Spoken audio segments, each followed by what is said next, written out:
Hello YouTube! We're on the real programming channel about HTML and CSS for beginners. My name is Andrei. This is our 88th lesson. I greet you, and we'll talk about token the style tables for a test drive. Let's go! That's a lot of changes at once. Make sure you save them and you should validate as well. Then load journal.html into your browser. The table looks quite different now that you styled it. We're also inheriting a few styles that were already in Tony's journal. And all the fonts are now sans serif and smaller size. We picked that up from the previous styles already in the file. Now we got the dark border and dotted lines. And we got some margin on the table and some padding on each table cell. Those dotted lines are looking really busy and distracting, though it doesn't help that they are deeply duplicated between each pair of tables cells. Remember, in browser that don't support the caption side property, the caption will still be at the top of the table. Table cells look like they just use the box model too. They've got padding and border. Do they also have margin? Table cells do have padding and a border, just like you've seen in the box model, but they are a little different when it comes to margins. The box model is a good way to think about table cells, but they do differ when it comes to margins. Let's take a look at one of the cells in Tony's table. Okay, here is the content, and here is the padding, and here is the border. We'll call the spacing between the cells border spacing. So instead of margins, we have border spacing property, which is different over the entire table. In other words, you can set the margin of an individual table cell, rather you set a common spacing around all cells. This is just like the border spacing property we used in the CSS table display layout for Starbucks. And sharpen your pencil and sheet of paper exercise. The double dot lines are giving Tony's table a body and distracting look. It would be much better and wouldn't detract from the table if we could just have one border around each table cell. Can you think of a way to do that with styling given what you just learned? Give it a try and check your answer in the back of the chapter. Okay, there are no dumb questions. You said border spacing is different for the entire table, so I can set a margin for individual table cell, right? Table cells don't have margins. What they have is spacing around their borders, and this spacing is set for the entire table. You can control the border spacing of each table cell separately. Well, is there any way to have different border spacing on the vertical than I have on the horizontal? That seems useful. You sure can. You can specify your border spacing like this.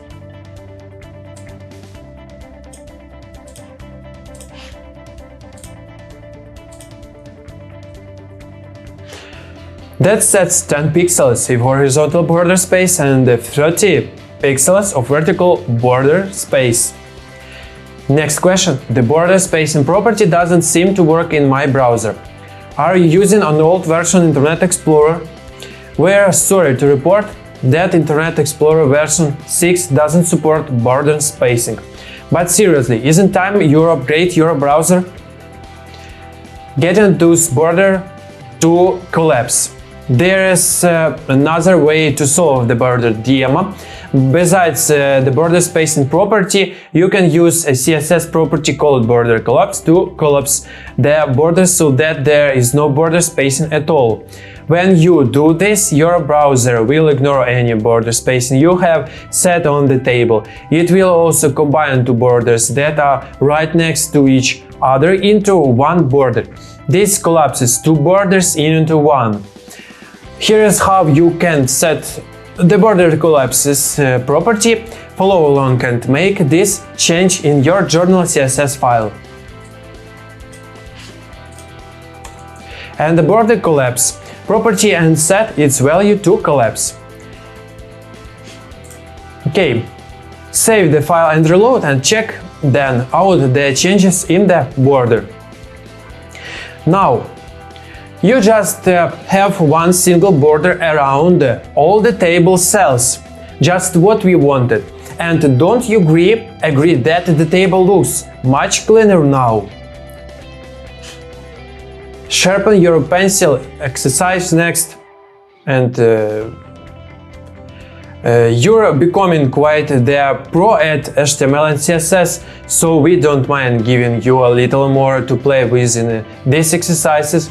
How about this? We'd like to spruce this table up even a little more, starting with some text alignment issues.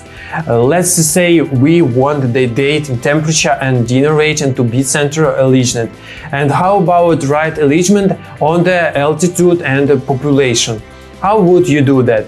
Here is a hint: create two classes, one for center alignment and one for right alignment, then just use the text alignment property in each. Finally, add the appropriate class to the correct TD elements. This may sound odd, but take it step by step. You already know everything you need to finish this one. And of course, you can find the answer on the back of the chapter, but give yourself the time to solve it before you pick. They are all centered. And these are right aligned. This is. How about some color? Okay.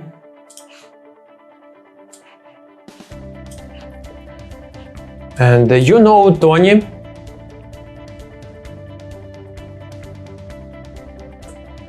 Tony loves the signature color, and there's no reason to add a splash of orange to his table. Not only will it look great, but we actually improve the readability of the table by adding some color.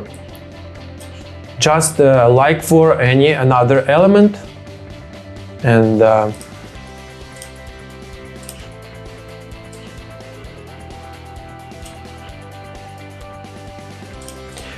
another color, and all you need to do is set background color property on the table cell to change its color. Learn about HTML and CSS is starting to come together. Here is how you do that. Add this new rule to your journal CSS file and reload. Here is what you see. How about some color in the table rows? So far the color is looking pretty nice. Let's take it to the next level. A common way to color tables is to give rows and alternating color, which allows you to more easily see each row without getting confused about which column goes with which row. Check it out. Difficult to do in CSS? No. Here is how you can do this. First, define a new class. Let's call it cell color.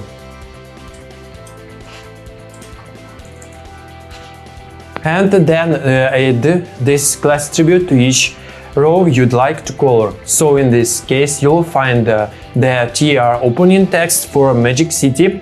Let's change and Y and add class cell color to each one. Exercise. Your turn, add the class cell color to your CSS in journal CSS, and then in your HTML and class cell color to each of the TR opening text needed to make the rows alternating colors. Check your answers before in the next lesson will be your answer.